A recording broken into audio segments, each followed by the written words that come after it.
Okay, तो हम पिछले अभी सेशन क्लोज होने से पहले जो है वो स्टारबक्स का देख रहे थे, गो टू स्कूल के नाम से, जो कि इट एक्चुअली पेड ऑफ। ठीक है, फिर उसके बाद हमने जो है वो आपके पास ये एक मिनट, ठीक है, इसके बाद जो है वो हमने लेऑफ्स का ये देखा कि ऑर्गेनाइजेशन में लेऑफ्स और सेपरेशंस कितनी होती हैं। लेऑफ्स का मतलब ये है कि ऑर्गेनाइजेशन को कितने लोगों को निकाल रहा है, ऑर्गेनाइजेशन से सेपरेट कितने लोग हो रहे हैं। ये पाई चार्ट से ही आपके लिए इतना मसला नहीं है। इसके अलावा अल्लाह भला करे, हम आगे की तरफ मूव करते हैं, और आगे की तरफ मूव करके हम ये देख लेते हैं कि हमने एचआर की चीजें भी देखी हैं, हमने ये भी देख लिया है।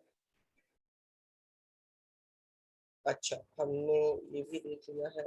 अब हम आगे आते हैं, और आगे आके अब हम एक छोटा सा असाइनमेंट करते हैं। और असाइनमेंट हम इसलिए करते हैं क्योंकि इस असाइनमेंट के मैं आप लोगों के 5 नंबर रखूंगा। और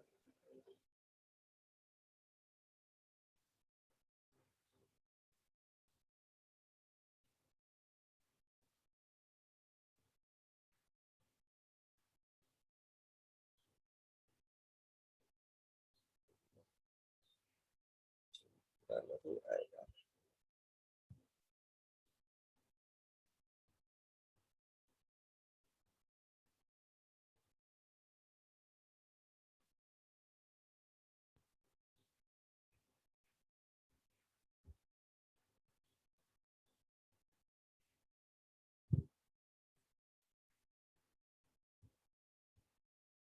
अच्छा, ये तुम लोगों के लिए विजिबल है, पढ़ सकते हो तुम लोग ये?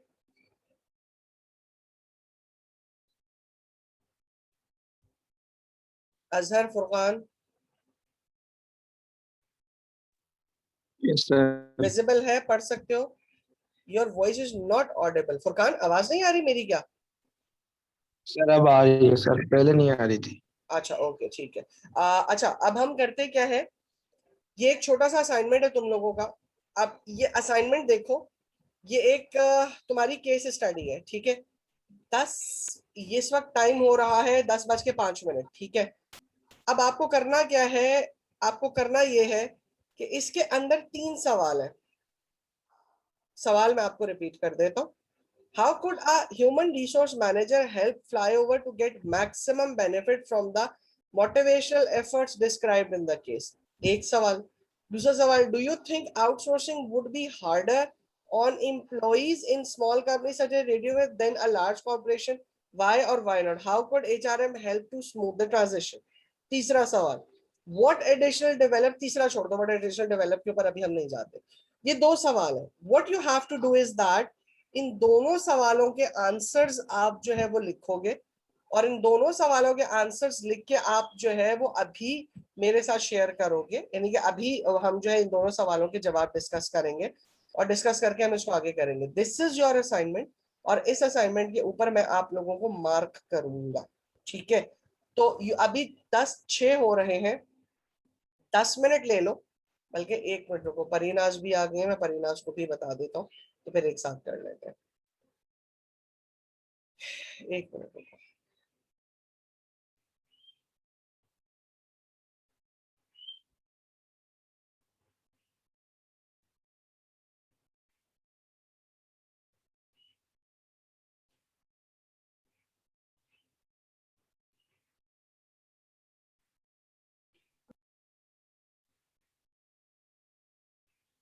हाँ अजहर, बता रहा हूँ बेटा।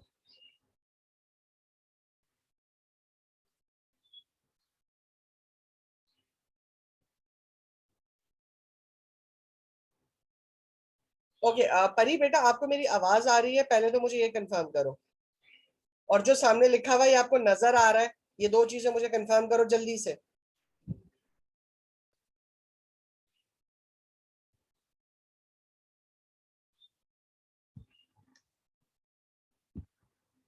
परिनाज, यस सर, आवाज आ रही है मगर और नजर नहीं आ रहा। लिखा हुआ नजर नहीं आ रहा है? Yes sir. अच्छा बेटा, मैं इसको मजीद मैग्नीफाई कर नहीं सकूंगा, मैग्नीफाई करूंगा तो नीचे सवाल चले आएंगे। आप इसको थोड़ा सा ब्रॉड करके देखो, आपको जूम करके नजर आ रहा है स्क्रीन? आप मोबाइल यूज कर रहे हो? जी सर। थोड़ा सा स्क्रीन को बढ़ा के देखो, इनलार्ज करके देखो, आपकी विजिबिलिटी हो सकता है क्लियर हो जाए थोड़ी सी। सही है सर, नजर आ रहा है। आ रहे, चलो अच्छी बात है। अब तीनों मेरी बात अब गौर से सुनो सारे के सारे। आपको करना क्या है, करना आपको ये है कि ये पूरी की पूरी एक केस स्टडी है, royal radio flyer roll forward के नाम से कंपनी की, ठीक है। दो सवाल हैं आपके पास। एक सवाल ये है कि how could human resource manager help radio flyer to get maximum benefit from the motivation effort described in the case. Starbucks की जिस तरीके से मोटिवेशन था ना, उसी तरीके से यहाँ पे भी एक मोटिवेशनल एफर्ट है। आपको ये चीज बतानी है कि एचआर किस तरीके से मैक्सिमाइज कर सकता है या मैक्सिमम बेनिफिट ले सकता है इस मोटिवेशनल एक्सपोज से। दूसरा सवाल आपको ये है कि आउटसोर्सिंग छोटी कंपनी में मुश्किल है, बड़ी कंपनी में मुश्किल है, और एचआर उसमें क्या हेल्प कर सकता है, ठीक है। आपको कुल 3 लाइनों का, दोनों सवालों के में दोनों का एक एक जवाब देना है, 3-3 लाइनों का, ठीक है। ये जवाब बना के आपको इस केस स्टडी के लिहाज से पढ़ के आपको इसका जवाब बनाना है, और जवाब बना के उसका असाइनमेंट अभी हम इसके बाद डिस्कस करेंगे, और ये आपका असाइनमेंट है। इसकी बेसिस के ऊपर आपके मार्क्स एलोकेट होंगे, जो कि आपके मैं फाइनल या मिड टर्म के अंदर ऐड अप करूंगा, ठीक है। 10:10 हो रहे हैं। 5 मिनट मैं आपको दे रहा हूँ ये पढ़ने के लिए, 3 मिनट मैं आपको दे रहा हूँ लिखने के लिए, ठीक है। आप पढ़ के लिख लो अपने पास। अगर किसी के पास वो अवेलेबल नहीं है, लाइक अगर कोई माइक नहीं यूज कर सकता, तो वो बेशक मुझे वो चैट के ऊपर लिख के दे, ठीक है। Your time starts now. पढ़ो, और पढ़ने के बाद हम इसका जो है वो आंसर्स मैं आपसे पूछूंगा, फिर उसके बाद हम मजीद फर्दर आके चलेंगे, ठीक है। Your time starts now. आप 10-5 मिनट के लिए इसको पढ़ो, दैट मीन्स 10:15 तक आप इसको पढ़ो, और 3 मिनट दैट मीन्स 10:18 के ऊपर आप इसको जो है 3 मिनट के अंदर इसको लिख लो। दोनों पैराग्राफ पढ़े जी बेटा। ये पूरा यहाँ से लेके, मतलब रेडियो से लेके फुट आपका जो है वो ये जो चाइना तक का जो है, मतलब dozen employees of China office, ये पूरा के पूरा यहाँ तक है, पूरा पढ़ना। योर टाइम स्टार्ट्स नाउ बेटा।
हाँ जी, पढ़ लिया आपने ये पूरा के पूरा पैराग्राफ?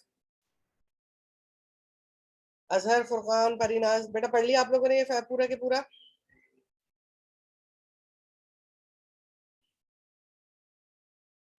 सर पढ़ रहे हैं सर, थोड़ा सा। अच्छा चलो पढ़ो पढ़ो पढ़ो।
जी पढ़ लिया बेटा आप लोगों ने?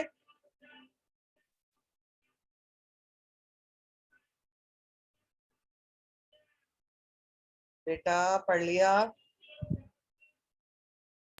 सर पढ़ लिया?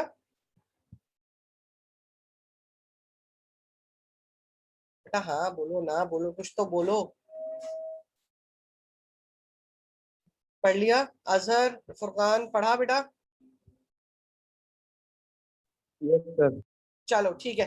Now you have to answer, अब आपको इसका आंसर करना है, ठीक है? तो कौन स्टार्ट करेगा, या मैं बाद में आखिर में अगली क्लास के अंदर पूछ लूं? जल्दी डिसाइड करो। आंसर ले गया, वो लिख रहे हैं बस। जी एक आंसर लिख रहा हूँ सर, लास्ट पर। अच्छा चलो लिखो। अजहर बेटा आपका क्या क्या स्टेटस है?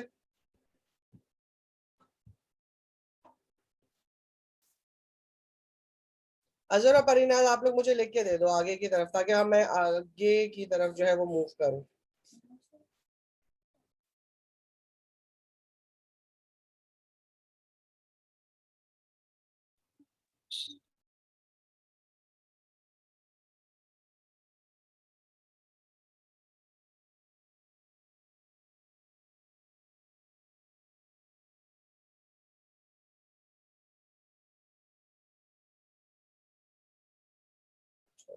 हेलो जी, आंसर लिखो जल्दी से, फिर उसके बाद मुझे बताओ।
लिख लिया?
हो गया आप लोगों का?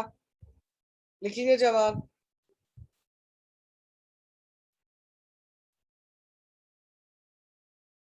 जी बेटा, मुझे कुछ तो बताओ। लिख लिए?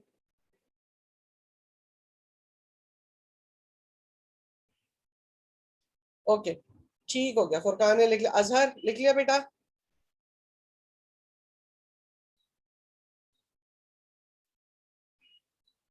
अजहर बेटा चलो ठीक है, अब आप लिख लेना, और लिख के फिर हम इसको आगे जो है वो आगे की तरफ एग्जीक्यूट करते हैं।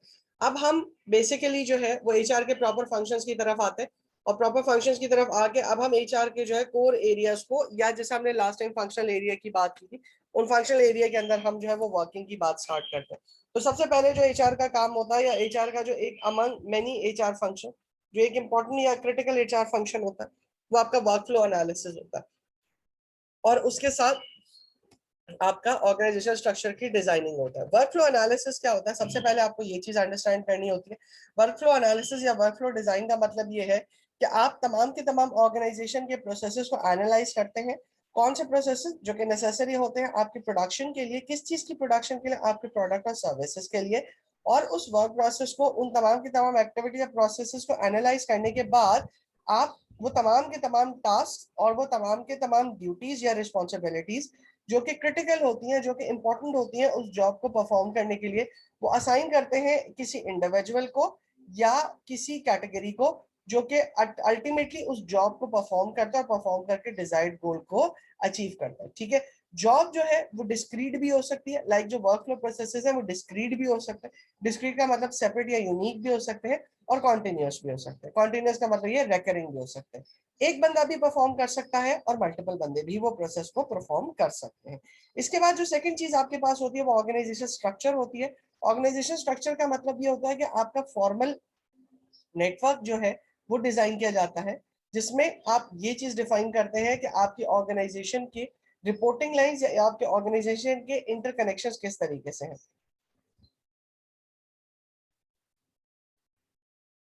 अजहर एक काम करो बेटा, मुझे ये आंसर का स्नैपशॉट लेके ना आप और आप लोगों जितनों ने आंसर लेके मुझे अपने अपने आंसर्स का जो स्नैपशॉट है तस्वीरें लो, और तस्वीरें लेके मुझे व्हाट्सएप के ऊपर व्हाट्सएप कर दो अपने नाम के साथ, नीचे अपने नाम मेंशन कर देना। लाइक जिस तरह आपने आंसर लिखा हुआ है ना, इसके नीचे अपना नाम मेंशन कर देना बस। ये मुझे करके जो आप व्हाट्सएप कर दो। ओके, इसके बाद हमारे पास जो ऑर्गेनाइजेशन स्ट्रक्चर होता है, बेसिकली हमारे पास एक ऑर्गेनाइजेशन की रिपोर्टिंग लाइन ऑर्गेनाइजेशन के कम्युनिकेशन नेटवर्क को डिफाइन कर रहा होता है। और कम्युनिकेशन नेटवर्क को डिफाइन करने का ये चीज बता रहा होता है कि आपकी ऑर्गेनाइजेशन के अंदर हॉरिजॉन्टल कम्युनिकेशन किस तरीके से होगी और वर्टिकल कम्युनिकेशन किस तरीके से। ग्रुप में पर्सनल में भेजना है, बेटा ग्रुप में भेज दो मुझे, आप ग्रुप में ऐड करो उसको। ओके, तो हमारे पास जो है वो ऑर्गेनाइजेशन के अंदर वर्टिकल और हॉरिजॉन्टल कम्युनिकेशन किस तरीके से होगी, कौन हमारा सुपरवाइजर कहलाएगा, कौन हमारा सबऑर्डिनेट कहलाएगा, कौन कौन से फंक्शंस हमारी ऑर्गेनाइजेशन के अंदर इंक्लूड होते हैं, उस फंक्शन में कौन बंदा किस रोल और रिस्पॉन्सिबिलिटी के ऊपर या किस पोजीशन के ऊपर काम करेगा। इन शॉर्ट हमारी ऑर्गेनाइजेशन की पोजीशंस को डिफाइन करना और वर्टिकल और हॉरिजॉन्टल रिपोर्टिंग लाइन को डिफाइन करना ऑर्गेनाइजेशन स्ट्रक्चर का काम है। फाइनली अगर मैं वर्कफ्लो डिजाइन ऑर्गेनाइजेशन की कॉन्टेक्स्ट के लिहाज से बात करूं, तो हमारे पास वर्कफ्लो डिजाइन की अलग पूरी पूरी जो है वो डिटेलिंग मौजूद है, और ऑर्गेनोग्राम की अलग पूरी की पूरी डिटेलिंग मौजूद है। हम इसको डिटेल के अंदर जो है वो अब आगे डिस्कस करते हैं और डिस्कस करके इसको एक्सप्लेन करते हैं। लाइक सबसे पहले what we need to understand is that workflow analysis क्या होता है। वर्कफ्लो एनालिसिस के अंदर हम ये चीज सबसे पहले डिफाइन करते हैं कि हर ऑर्गेनाइजेशन को, whether it's small, whether it's large, whether it's few employed, whether it's many employed, whether it's national, whether it's international, whether it's having few department, whether it is got many department, उसको अपने हर काम में जो काम organisation के अंदर किया जा रहा होता है उसका आउटपुट डिफाइन करना होता है। ठीक है, और आउटपुट डिफाइन करने का मतलब ये है, स्पेसिफिकली अगर मैं बात करूं, कि उसको आउटपुट की क्वालिटी और क्वांटिटी के स्टैंडर्ड्स डिफाइन करने होते हैं। ठीक है, अब क्वालिटी और क्वांटिटी के स्टैंडर्ड्स डिफाइन करने का मतलब ये है कि आप ये चीज बताते हैं कि जी एक काम जो कि आपके ऑर्गेनाइजेशन की किसी एक पोजीशन पे हो रहा है वो कितनी क्वांटिटी में होना चाहिए, लाइक कितनी दफा वो होना चाहिए, ठीक है, और उसकी क्या क्वालिटी होनी चाहिए। ये क्वांटिटी और क्वालिटी जो डिफाइन करना होता है, ये हमारे पास मोस्ट ऑफ द टाइम्स मुख्तलिफ तरह की एक्टिविटीज को, मुख्तलिफ तरह के प्रोसेसेस को ऑर्गेनाइजेशन के अंदर होने के लिए और बहुत सारी एक्टिविटीज को ऑर्गेनाइजेशन रिमूव करने के लिए जो है वो यूज किया जाता है। आप करते क्या है कि हमारे पास आउटपुट का जब हमने वर्ड यूज किया, तो हमारे पास जो दूसरा सिग्निफिकेंट वर्ड जो कि हम एक्टिविटी जो यूज कर रहे होते हैं वो हमारे पास इनपुट का होता है। In order to determine the quality and quantity of output, you need to determine what are your inputs and what are the processes that is being carried out। तो जब आप जो कॉन्सेप्ट आपका वर्क फ्लो का है वो basically इस चीज के लिए यूजफुल होता है, या ये इस चीज का टूल है जिसमें मैनेजर्स अंडरस्टैंड करते हैं कि व्हाट क्वालिटी ऑफ इनपुट या what quality of skills are required to determine या टू एक्सट्रैक्ट या to create the desired quality standards output.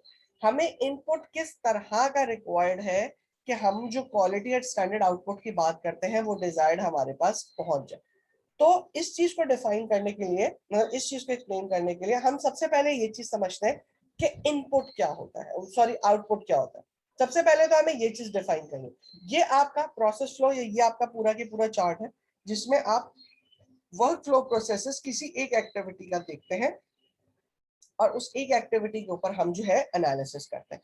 तो first of all what we need to understand is that what is our output, क्योंकि हमने workload workforce analysis के अंदर भी अभी जो हमने बात की हमने ये कहा कि पहले तो हम अपना आउटपुट डिफाइन करेंगे ना, आउटपुट डिफाइन करेंगे तो हमें पता चलेगा कि हमें किस तरह का इनपुट रिक्वायर्ड है। तो आउटपुट के लिए जो सवालों के जवाब हम देते हैं, ये जो सबसे मेजर सवाल हम जो है वो यूज करते हैं या स्टार्ट करते हैं, तो सवाल हमारे पास ये होता है, व्हाट प्रोडक्ट इंफॉर्मेशन और service is provided and how the output will be measured. सबसे पहले हम ये डिफाइन करेंगे कि कौन सी सर्विस, कौन सा प्रोडक्ट, कौन सी इंफॉर्मेशन हमें मिल रही है, और दूसरी बात ये है कि आउटपुट आप मेजर किस तरीके से करेंगे। ठीक है, जब आप इन दो सवालों के जवाब दे देते हैं तो आप उठ के दोबारा वापस आ जाते हैं अपने इनपुट्स के ऊपर, कि जो आपने आउटपुट का जवाब दिया है उसको मैच करने के लिए इनपुट्स के कौन कौन से सवाल आपके रिक्वायर्ड होंगे। तो जो पहला इनपुट का सवाल रिक्वायर होता है वो ये होता है, what material data and information is needed. कौन सा मटेरियल, कौन सा डेटा, कौन सी इंफॉर्मेशन आपको जरूरत होगी जिससे आप डिजायर्ड जो आउटपुट आप चाह रहे हो, या जो आउटपुट मेजरमेंट ऑफ आउटपुट आप ले रहे हो, वो डिजायर्ड मेजरमेंट आपके पास आ जाए। कौन सा मटेरियल, कौन सा डेटा और कौन सी इंफॉर्मेशन रिक्वायर्ड होगी, पहला सवाल। दूसरा सवाल, अच्छा ये सवाल होता है रॉ मटेरियल इनपुट में। रॉ मटेरियल इनपुट का मतलब ये होता है कि जो कि हम रॉ मटेरियल यूज कर रहे होते हैं, जो हम अनफिनिश्ड प्रोडक्ट, जो जिस प्रोडक्ट को हम इंटेंड करते हैं कि हमें फिनिश करना है, उसकी हम बात करते हैं। अगर हमें कोई इक्विपमेंट की जरूरत होती है तो हम उसके लिए डिटरमाइन करते हैं what special equipment, facility and system is needed. कौन सा स्पेशल इक्विपमेंट जरूरत है। मिसाल के तौर पे अगर हम आईटी फर्म के अंदर काम करते हैं तो हमें हाईटेक कंप्यूटर्स चाहिए। अगर हम सॉफ्टवेयर का फर्म में काम करते हैं तो हमें हाईटेक कंप्यूटर्स चाहिए। अगर हम नॉर्मल ऑफिस के अंदर काम कर रहे हैं तो हमें लोगों से काम कराने के लिए नॉर्मल डेस्कटॉप चाहिए, जिसे आप कंप्यूटर्स कह रहे होते हो। तो हमें किस तरह का इक्विपमेंट चाहिए। फिर इसके बाद जो तीसरा सवाल किया जाता है इनपुट्स में, वो ये सवाल किया जाता है, किस तरह का ह्यूमन रिसोर्स आपको रिक्वायर्ड है। ह्यूमन रिसोर्स रिक्वायर्ड होने का मतलब ये है कि किस तरह के आपको लोग रिक्वायर्ड है, किस तरह के आप लोगों को साथ लेकर, like what's the knowledge, what the skills, what abilities are needed to get the performance done या to get the job done. मतलब वो कौन से नॉलेज है, कौन सी स्किल्स हैं, कौन सी एबिलिटीज हैं जो कि रिक्वायर्ड होंगी, जिसकी बेसिस के ऊपर आप जो है वो पर्टिकुलर काम या पर्टिकुलर जो आउटपुट है या जो डिजायर्ड आउटपुट की रिक्वायरमेंट है वो आप फुलफिल कर सकोगे। ठीक है, इन तीनों को मिलाओ और आपके पास आ जाएगा एनालिसिस में। आप एक्टिविटी के अंदर आओगे तो आप उसमें लिखोगे कौन सी एक्टिविटीज और कौन से टास्क आपकी जरूरत है जिसकी बेसिस के ऊपर आप डिजायर्ड आउटपुट को जनरेट कर सको। तो बेसिकली जो इनपुट है वो आपका डिफाइंड है, जो आउटपुट है वो आपका डिफाइंड है, जो वर्क फ्लो प्रोसेस है, वर्क फ्लो एनालिसिस है, वो आपका एक्टिविटी का होता है, कि जिसमें आप डिफाइन करते हैं कि जी किस तरह की आपको एक्टिविटी रिक्वायर्ड है, किस तरह की आपको चीजें रिक्वायर्ड है जो कि आप फुलफिल कर सको। ठीक है, इसको हम नाम देते हैं एनालाइजेशन ऑफ वर्क प्रोसेसेस का भी। कि एनालाइजेशन ऑफ वर्क प्रोसेस के अंदर क्या होता है, एक मिनट मैं इसका भी देख लूं, अगर इसका कोई चार्ट है आपके पास तो हम उसी से डिस्कस करें। नहीं, इंस्टेड ऑफ डूइंग दैट, मतलब हमने अब वो डायग्राम देख लिया, अब हम डायरेक्टली इसके ऊपर आ जाते हैं। अब ये हम बात कर रहे हैं, अब हमने देखो अभी हमने क्या बात की, वर्क फ्लो प्रोसेस को डिटरमाइन करने के लिए कि आपके पास क्या इनपुट होंगे, क्या आप एक्टिविटी परफॉर्म करोगे डिजायर्ड आउटपुट लेने के लिए। ठीक है, अब ये आपके पास ओरियन और UPS plotting path efficiency and saving की जो है वो एक यूपीएस की जो आपकी कंपनी है, बेसिकली ओरियन और यूपीएस दो कंपनी है, ये मिले, ये पूरी के पूरी एक्टिविटी है, पूरी के पूरी केस स्टडी है। इसको पढ़ो, इसको पढ़ने के बाद इसमें से हम ये चीज डिफाइन करते हैं कि व्हाट वर द इनपुट्स, ताकि हम वर्क फ्लो प्रोसेस को डिटरमाइन कर सके, ये डिफाइन कर सके। तो सबसे पहले हम ये चीज डिफाइन करेंगे। सबसे पहले हमारे पास सवाल क्या था, हमें आउटपुट डिफाइन करना है। तो सबसे पहले हम इसमें से देखेंगे आउटपुट क्या है, फिर हम ये देखेंगे इनपुट क्या है, और वो कौन कौन से एक्टिविटीज है, कौन कौन से प्रोसेसेस है which they are performing in order to convert the output into the desired to convert the what are the inputs that are being used in order to cover या in order to complete in order to get the desired output। ठीक है, आपके पास 4 minute है, 4 minute के अंदर पढ़ो, और पढ़ने के बाद इसको जो है वो हम फिर उसके बाद ये तीनों सवालों के मुझे जवाब दो कि what are the inputs, what are the activities and what are the outputs. ठीक है, जल्दी से पढ़ना स्टार्ट करो उसको।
पढ़ लिया बेटा?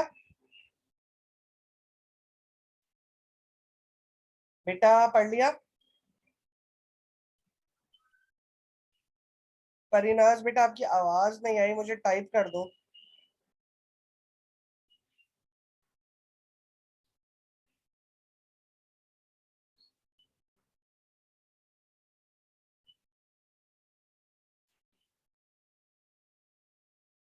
बेटा जल्दी पढ़ लो।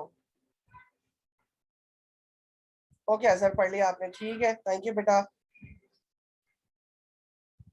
फुरकान गायब हो गया। Furqan yes sir. पढ़ लिया? Yes sir. हम्म,